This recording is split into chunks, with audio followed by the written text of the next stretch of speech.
Hi, everybody. Tim Keefe with Transform CX. Good day, and thanks for taking the time to watch my video. I want to talk a little bit about Salesforce optimization. So one of the things that Transform CX has been doing is working with clients that are Salesforce clients, and we engage with them to really help them best leverage their investment in Salesforce to deliver the outcomes that they're looking for within their business. As a Salesforce consulting partner, this is a great role for us. What we find in a lot of our clients, it's a kind of a consistent series of challenges. One of the big things tends to be that they don't really have someone who's taken the time to really not only just do the training around being a Salesforce admin, but also the organization really stopping and taking a moment to think about what are the outcomes that they need from their Salesforce implementation.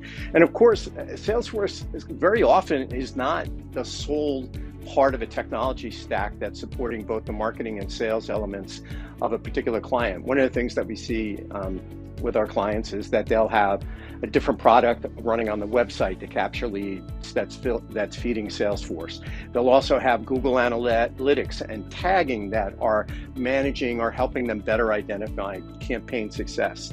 The other thing too is also looking at what are the metrics that drive that success as we move a lead through market qualification, sales qualification, and ultimately to a successful sales conversion. So one of the big things that and sometimes we have to work pretty hard to get the client to understand this because they're very used to, I've got a Salesforce third-party company that provides administrative support for my Salesforce instance.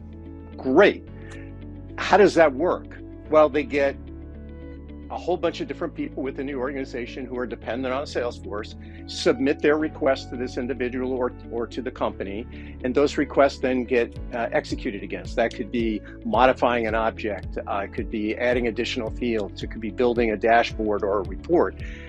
The challenge is that many of those things tend to, over time, start to step on each other. And that can mean that reporting that was effective isn't as effective as before. It can increase complexity of the user interface, which can drive adoption. And then that's where things really start to fall apart, because once people stop really completing the data entries that you think are critical to your business, then the whole thing starts to deteriorate. That's when reports are viewed as no longer accurate. I'm not getting the information I need out of that report. So one of the things that's really important as you think about Salesforce or you think about other technologies in your marketing and sales stack is take that time to step back and really be deliberate about what is the process, what is the outcomes, how are we going to measure the success of those outcomes? To be really clear about these are metrics that are achievable. Don't just come up with a metric and then you find yourself 6 months from now where we can't really measure it because we don't have the data that supports that metric. Anyway, thanks for taking the time to listen to me. Salesforce optimization, very dependent on having a clear vision of what success looks like, what are the outcomes, how do we measure that success, and then backing into what is the data, where does that live, and how do we bring that data together to deliver on those outcomes.